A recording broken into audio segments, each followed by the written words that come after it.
Assalomu alaykum bimchilar. Bimda targ'ibotini davom etamizmi? Bugun biz yana shu umuman sodda haqida gaplashamiz. O'tgan dars eslangda bo'lsa, biz umumlarni imkoniyatlari, qanday muammolarni yechishi, nimaga kerakligi shularni ko'rib chiqqandik. Va bu muammolarda sizlar ham masalan o'z tashkilotlaringda ko'tarsalaring va sizlarga bo'pti o'zing taklif berding, o'zing tanla deganda yoki o'zing shuni bizga ishga tushirib ber, shunaqa qil desa nimalar qilish kerak shularni ko'rib chiqamiz. Albatta kanalimizga layk bosing, obuna bo'lmagan bo'lsangiz obuna bo'ling va do'stlaringizga ham ulashing. Qizig'i oldinda.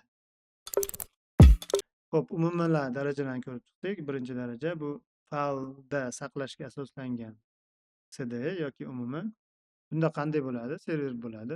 Unda qanday ishlash reglamenti bo'ladi va Excel fayl bo'lishi mumkin.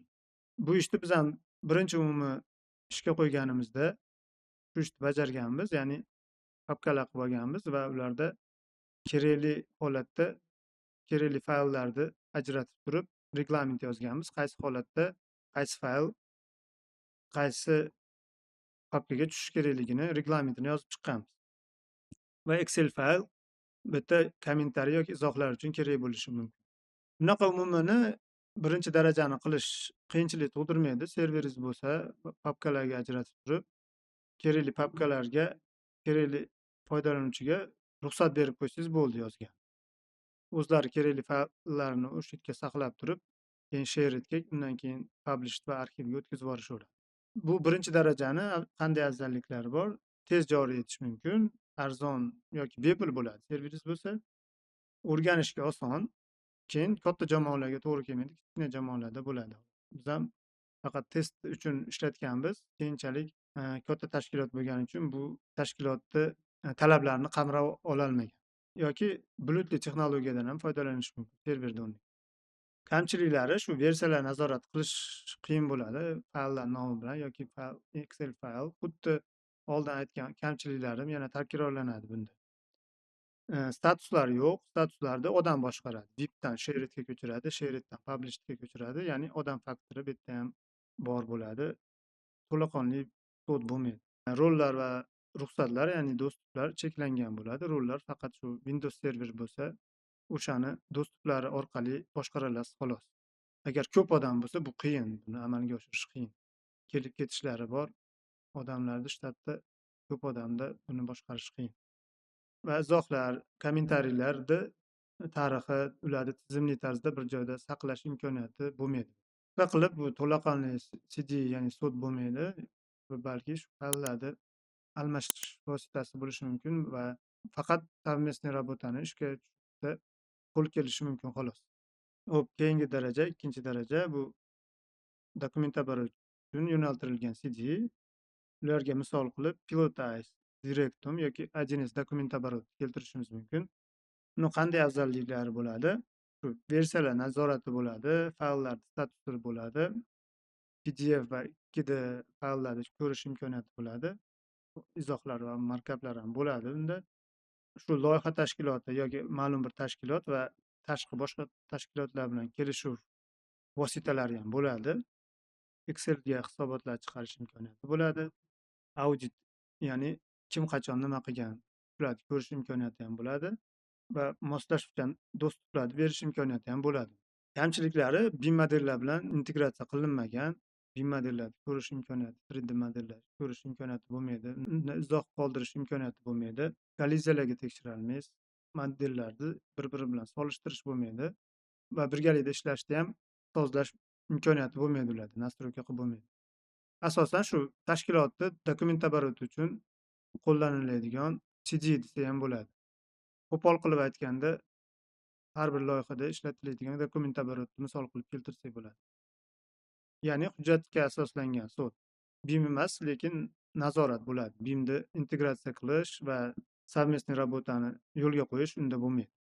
Va uchinchi daraja bu to'liq BIMga yo'naltirilgan CD. Bitta bunga misol qilib Sodis BIM 360, ya'ni hozirgi nomi Autodesk Construction Cloud, ECC, Pilot BIM va Vitrocad'larni misol qilib ko'rsatish mumkin. Bunaqa misollar ko'p. O'z sodlarni turi ko'p.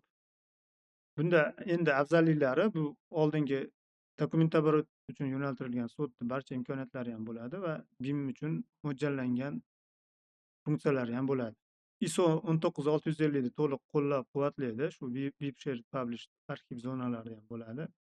Modellarda markaplar bo'ladi. 3D modelda ham izohlar qoldirib, markaplar chizib, kommentariy yozish imkoniyati bo'ladi. Versiyalarda avtomatik boshqarish imkoniyati bo'ladi. Analitika shu versiyalardan olingan analitika va dashbordlar qilish imkoniyati bo'ladi.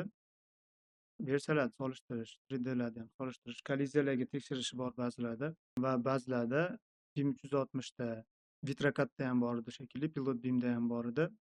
Совместный работani yo'lga qo'yish imkoniyati mavjud bo'ladi. Kamchiliklari endi qimmat bo'ladi. O'rganish uchun murakkabroq bo'ladi va bu sotdan o'qitish talab etiladi xodimlarni va kichik loyihalarda o'zini oqlamasligi mumkin. Bu haqiqiy sot, haqiqiy yetuklik darajasi desa ham bo'laveradi. Va oxirgi 4-daraja bu butun bir tashkilotni, butun bir qurilish jarayonini boshqaruvchi ekotizim darajasidagi sot. Bunda sot bo'ladi, bunda ERP bo'ladi, ya'ni xodimlarni resurslarni boshqarish sistemasi, EDMS deydi, bu yerda modellarni boshqarish sistemasi, ekspluatatsiyaga ketish, arxiv va hokazo. Hammasi birlashtirilgan, ya'ni loyihani boshidan oxirigacha tashkil etilgan bitta ekotizim desak ham bo'laveradi. Va bunaqa ekotizimlarga men bitta sistema ko'rganman, SDX deyiladi.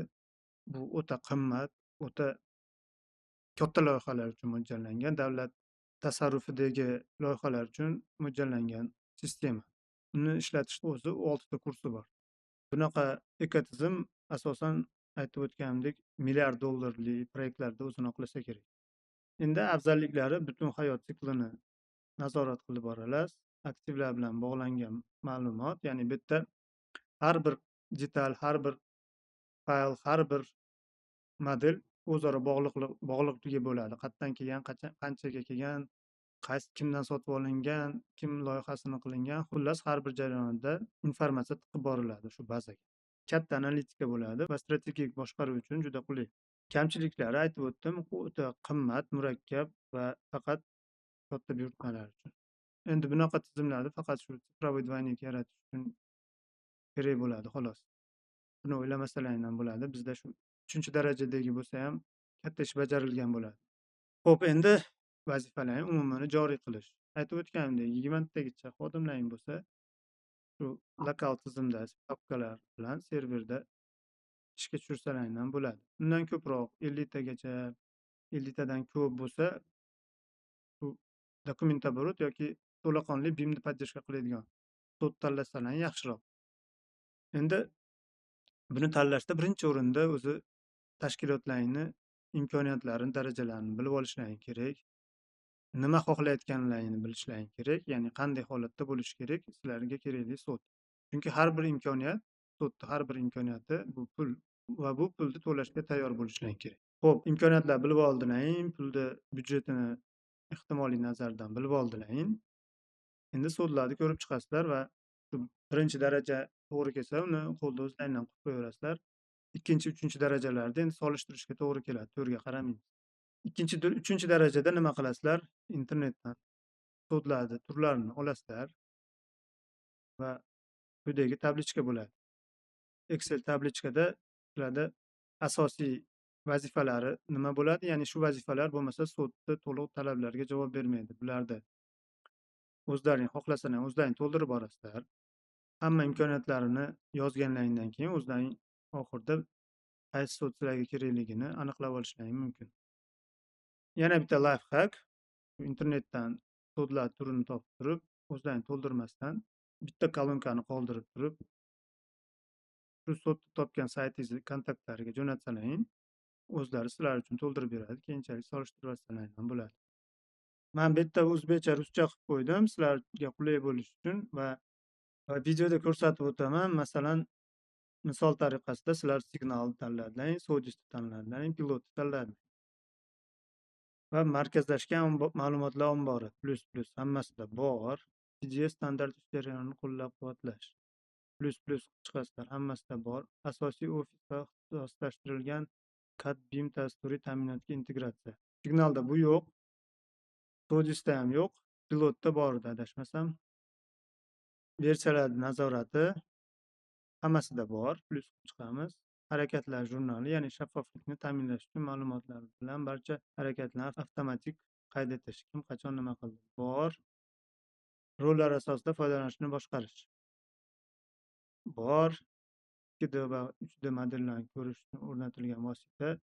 Bu signalda bor, Sodiskda shu narsa yo'q, pilotda bor. Va mana shu asosiy narsalar e'tibor bersalaring, asosiy imkoniyatlardan Sodisda yo'q bo'lyapti. Sodis bu yerda BIMni to'laqonli qo'llab-quvvatlaydigan sod bo'lmayapti. Ko'proq dokumentoborot uchun mo'ljallangan. Lekin Sodisda BIM загрузка qilsangiz bo'ladi, ko'rsangiz bo'ladi, faqat shu aytib o'tganimdek kommentariy qilib bo'lmaydi. Shunisi noqulaylik keltirib chiqaradi. Lekin qolgan narsalari zo'r. Istalgancha istalgan tashkilot uchun avtomatlashtirish tizimlarini o'zingiz nastroyka qilsangiz bo'ladi. Bu narsasi lekin zo'r. Va keyinchalik qo'shimcha baholash funksiyalarini o'zingiz plyus qilib qo'yib chiqasiz. Masalan, siz litsenziyalash usullari qanaqa kerak? Foydalanuvchilar bo'yichami yoki kartochkalar bo'yichami? Qaysi birida qaysi bor? Shularga plyus qo'yib chiqasiz. Keyin qayerda saqlanmoqchisiz informatsiyani? Oblakadami yoki o'zingiz serveringizdan? Ular shunaqa qilib plyuslar qo'yib chiqib, o'ziga kerakligini tanlab oladi. Va oxirida shuni aytib o'tishim mumkinki, sud tanlash va tatbiq etish jarayoni o'ziga yarasha malaka va mashaqqatli jarayon. Eng asosiysi, eng qiyinchiligi tatbiq etish jarayoni. Ya'ni rahbarlar tomonidan qat'iy talablar xodimlarga bo'lmasa, sudda ishlatish uchun oddiy administrator qanchalik malakali bo'lmasin, uni ishlatishda, yo'lga qo'yib yuborishda qiynaladi. Shuning uchun eng birinchi o'rinda rahbarlar tomonidan qo'llab-quvvatlash bo'lishi shart deb o'ylayman. Shu bilan bugungi darsimiz o'z nihoyasiga yetdi. Yana savollar bo'lsa, bemalol izohlarda qoldiringlar. Darsimiz yoqqan bo'lsa, layk bosing. Kanalimizga obuna bo'lish esdan chiqmasin. Do'stlarga ham ulashing. Hozircha xayr, sog' bo'ling.